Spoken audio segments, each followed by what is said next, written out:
Welcome everyone here and online to the Scottish Ecological Design Association's 6th Howard Liddell Memorial Lecture.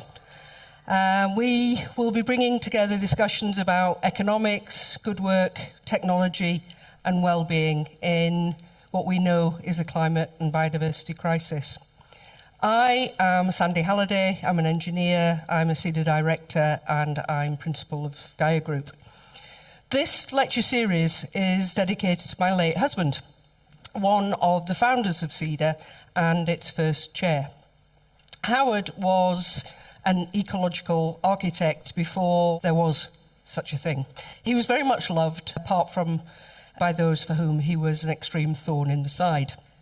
Howard was also the author of a seminal book, Eco-Minimalism, The Antidote to Eco-Bling, which was a well-aimed target at the greenwash, tech wash, let's call it out, brown wash, bling, fakery and soft solutions that have blighted many of our attempts to design like we give a damn for many a decade already. But eco-minimalism wasn't intended to be the end of his story. Amongst being remembered for being a brilliant teacher and being a whole lot of fun, Howard is also known for his commitment to paying his dues, paying his respects to those people who had gone before. And when he died in 2013, he was working on another book, EcoMax. And EcoMax was an attempt to look at how we live with planet Earth and not just on it, to focus on those ecological issues that were getting less attention than others. And he wanted to do it by paying respects to those pioneers who had inspired him. It became something of a grief mission for me, and Satish and I have discussed grief missions, for me to follow through. And in 2015, I gave an introduction to the series covering Howard's heroes. Patrick Geddes, Rachel Carson, Barry Commoner, Ian McHarg, Fritz Schumacher, Sherry Arnstein, Buckminster Fuller and James Lovelock, under the title A Short History of Good Ideas. It's the 50th anniversary year of the publication of Small is Beautiful, and we can celebrate the life of its author, E.F. Schumacher. Now, Ernest Friedrich, Fritz Schumacher, was a hugely influential economic thinker, statistician and economist. The legacy embraces the now well-understood critique of GDP. Kate Raworth, Jason Hickel, Catherine Treblink, Tim Jackson and the rest all pay tribute to Schumacher. We stand on the shoulders of this giant. And we now, of course, hear loads about sufficiency, degrowth, enoughness. Not enough, but it's there. Whilst the impossibility of infinite growth on a finite planet is, like all those good ideas that I set out in 2015, a truism that's been ignored for 50 years, it is actually gaining strength.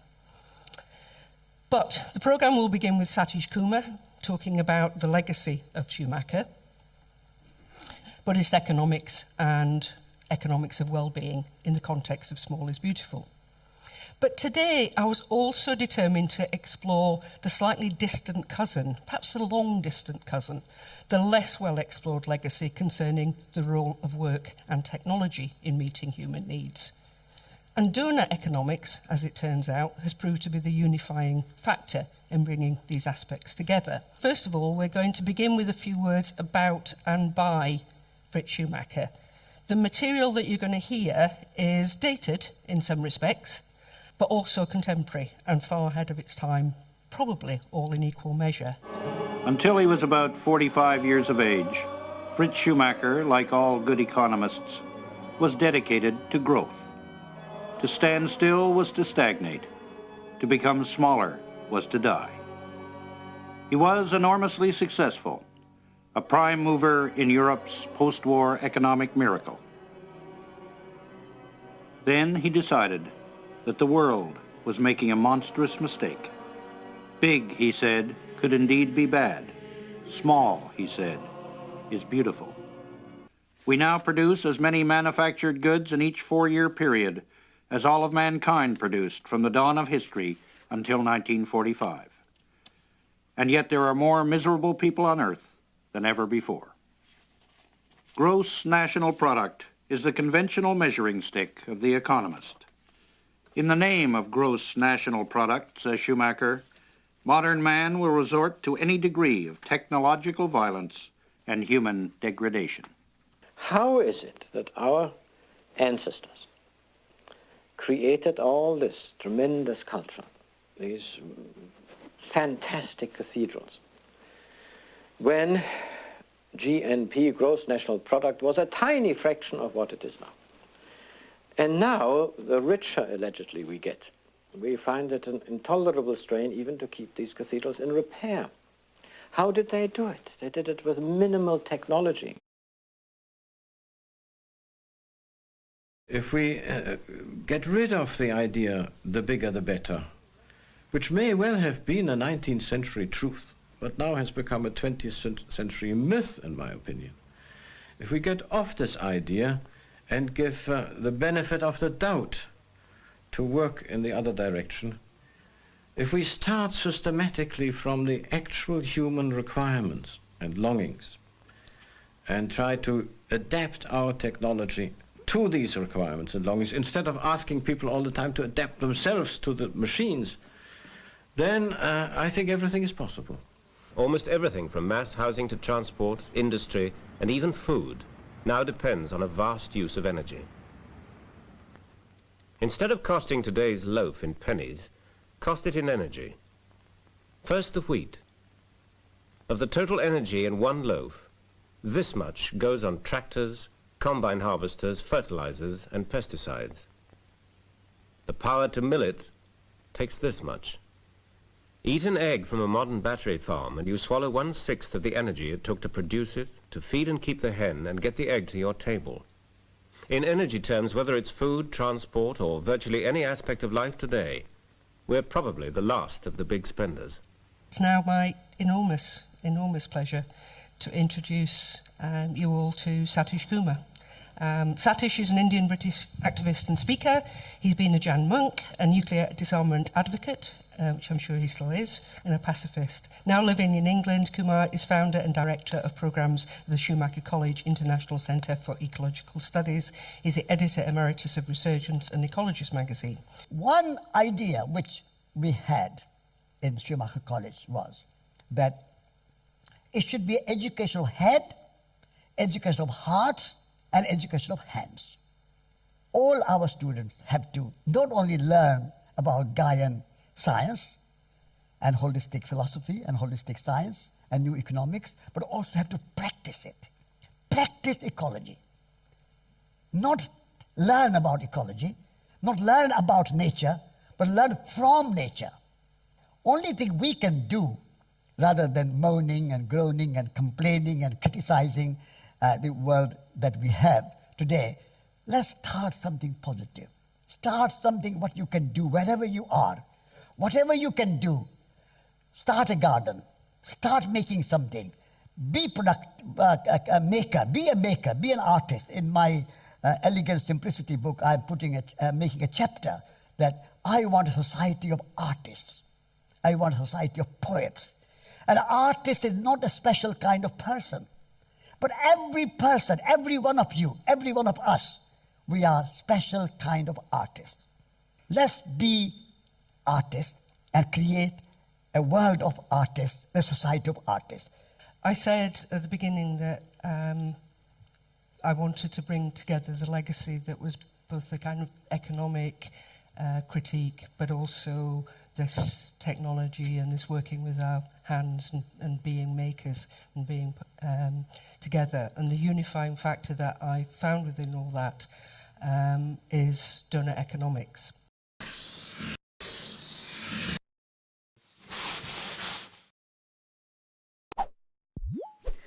In the 20th century, economics lost its purpose and started chasing the false goal of GDP growth. In recent decades, that has pushed many societies into deepening inequality, and it's pushing us all towards ecological collapse. This century calls for a new goal, meeting the needs of all within the means of the planet. In other words, it's time to get into the donut, the sweet spot for humanity. But that's no easy task. Today, billions of people still fall short of their daily needs, from food, housing and energy to healthcare and education. And yet collectively, we've already overshot our pressure on some of Earth's most critical life support systems, driving climate change and the breakdown of biodiversity. What we do to this Earth in the next 50 years will shape the next 10,000. So let's replace that last century goal of endless growth with the goal of thriving in balance. And if we're to have half a chance of getting there, what economic mindset would be fit for the task? We did this in Leeds and we said, look, it needs to start by mapping out what that safe operating space is for humanity within our city. So remember that donut space, which we'll look at, is that safe operating space for humanity. It's the space where we can thrive and be safe. And it has limits both inside and outside. And that's the key bit of the donut. I think that's why the donut metaphor has taken off, because it has those dual limits, which is encapsulated in very simply is how do we live well within limits. So what we did first, we took that donut and we unrolled it. So rather than having it like that as a donut, we unrolled it. So you imagine you're walking through that safe space, yeah? So we can't push over that ecological ceiling, we can't fall down that social floor. That's the key thing to remember. You're walking along a corridor, there's a ceiling and a floor, yeah? How do those indicators, then, that we've chosen relate to that floor and that ceiling? So that's what we did. Let's have a look at that first lens. So there's the local ecological as we walk along, the local social, the global ecological, and the global social. What you can see here, if we map them all on, you can see there's the safe green operating space falling into that social floor almost on almost every wedge, and outside exceeding that ceiling. A very sobering analysis. Not to be honest, not that shocking. The key question is, what do we do with that? What kind of conversations do we now have with city, civic, business leaders about this parlous state of affairs? An active hope. I think change is possible. The system we have today is created by humans. What is created by humans can be changed by humans. So human ingenuity, human creativity, human spirit, these are more powerful than any infrastructure, any industrial system, any mechanism, anything what we have created outside. So I believe and I trust in human ingenuity, human creativity, human spirit, human imagination. That's my faith. I would not advocate pessimism and it's too late. People say it's too late. Things have gone too far. No, it's never too late. Whenever you wake up, then is the morning. Now is the morning. Now is the time to act and do your best. But my activism also is not dependent on results.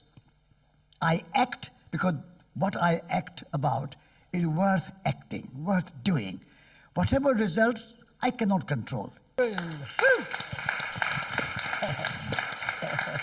It's my pleasure to introduce Simon Trace. Now, Simon actually was a result of quite a lot of hard work on my part. I'm going to fess up to this. To find somebody who was speaking, writing, working in a meaningful way on the stuff that I thought we needed to cover. And I was rather delighted when I found him. I want to talk a little bit today about how Schumacher's thinking on Buddhist economics and right livelihoods led to his views on the sort of formative nature of technology and his concept of intermediate technology. In his second book, Good Work, Schumacher expanded his critique of technology. He's suggesting that it's not ideologically neutral, but something that bears the hallmarks of the society that developed it. As such, technology development and transfer was a fundamental formative force in society.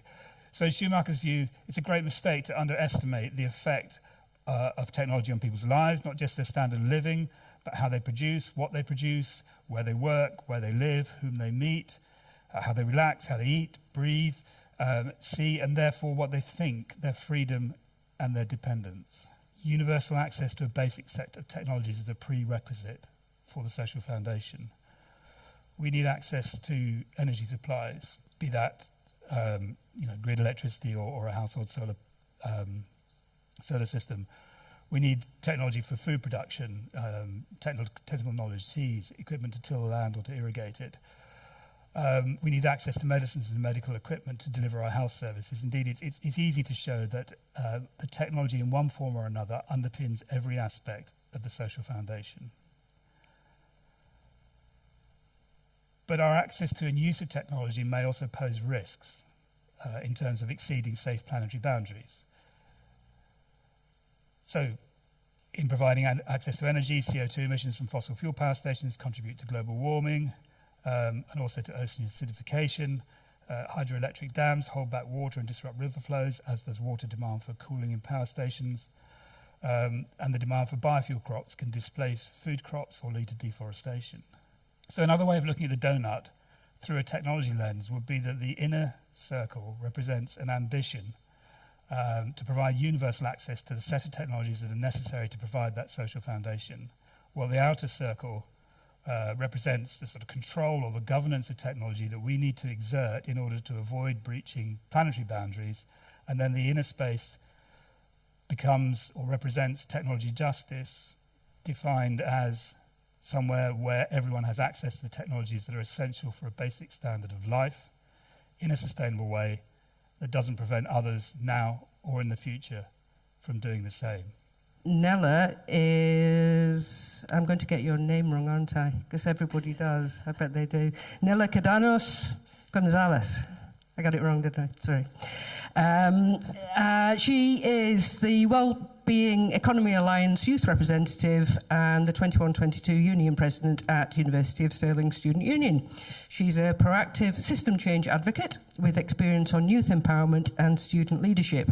She seeks to accelerate the process of building an economic system that delivers human and ecological well-being for all, and particularly spreading awareness across younger generations. We're relying on this. Come on. She is a key representative for Wheel Youth and attended COP27 to represent younger generations at the Resilience Frontiers programme. She is the UK Youth Lead for the Global Conscious Planet Movement for preventing soil degradation. I'm sure Schumacher would be charmed. And an active member of the Nourish Scotland Meaningful Participation panel advising the Scottish Government on sustainable food policy. Nella, please. Back in 2019, when I started to become more interested in the movement, I was invited to, actually here in Edinburgh, to a conference around sustainable food systems.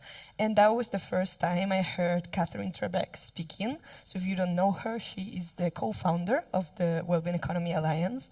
And that was the very first time I started to hear about the concept of system change or wellbeing economy, which is really concerning coming from an economic business focused degree. No one in my lecture so far, and I'm graduating this year, by the way, has really touched upon all of this. Schumacher said, "Mind and heart are at war with one another.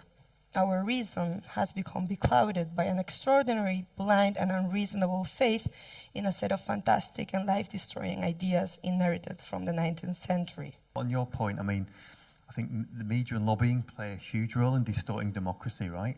So I think that's one of the key things we're all faced, right, with distortions of truth and, you know, and the powerful distortion lobby, which actively manipulates facts, right? So we have to get around that. So we need to reclaim democracy from that. And I think building these common partnerships, public common partnerships they're called, between groups of common citizens and the public sector, I think are probably a new dynamic. Which get around public-private partnerships, which we've dominated public management for so many decades. Ultimately, as mainstream infrastructure erodes and new vulnerabilities are brought online and climate and energy and nature systems degrade and stop functioning properly over the next 20 years, I think this change in consciousness for me is about building lifeboats to reboot a different kind of society. So the bottom-up work for me is threefold. So our bottom-up work has three things. It's to learn and to learn a new consciousness. It's to resist, to push back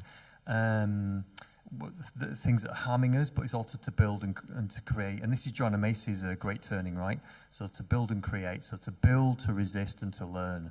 Those are the three kind of key bottom-up ones. There is a change coming, and maybe it's not at the urgency and the pace that is needed, but I think it's really important to keep engaged in the action, because otherwise, you know, you can be overthrown by the media and completely disempowered. But if we remember that there is power in collective aligned action, we can really start to see change happening, even if it's at a smaller scale. From my perspective, I was going to bring up Extinction Rebellion and Just Stop Oil as examples of I think activists that the press and many of the public at the moment find irritants rather than serious campaigners, but are making an incredibly important point. And we're probably, I mean, you could probably see the suffragettes in the same light at the beginning of the last century or whatever. They achieved change eventually. I think they're a really important component of change. But I think what Paul is doing as well is a really important component of change, which is creating these islands of difference, these islands of different practice, of making relationships with the public and with local government, and trying to create change that way as well. So you've got the carrot and the stick, you've got the pressure from the pressure groups, but you've also got the solution. You've got demonstrations of different ways of doing things. So I think it's important that we're working on both sides of that. Courage is very important. We have to drop the fear. In order to bring about change, my theory of change is 3 things. Number 1, be the change that you want to see in the world. That's Mahatma Gandhi. Be the change. We always want somebody else to change, not me. But change starts from you. Be the radiator. Radiator does not demand walls to be warm. Radiator is warm and heats the walls. And attracts people to come to radiator. So be the radiator. Be the change that you want to see in the world. That's the number 1 step. Number 2, communicate the change, like we are doing here. We have to go out and reach more people and communicate these ideas. We are still very weak in our communication. And people don't know what we are talking about. This most beautiful idea is very minority interest. And who is responsible for that? We are responsible. We have not communicated our ideas, our message, our convictions forcefully, powerfully, and convincingly to the world. So, world will not change by itself. We have to be the catalyst of change. So, communicate the change. We all need to learn how to communicate through our songs, through our paintings, through our music, through our speaking, through our writing, through our any other means. Communicate the change. And the third, join the change, other people. There are lots of people doing things, but they are alone, not enough support. So we have to join together.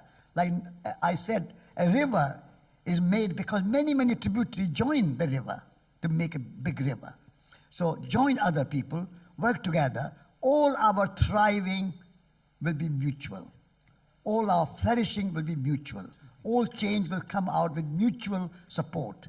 So mutuality and reciprocity and working together is very important. And so work together. Be the change, communicate the change, and join the change makers. And then do it all with love. No anger, no anxiety, no fear. Do it because it's worth doing it. What happens, results are not in our hands and not in our control. This is my theory of change. Thank you. Thank you.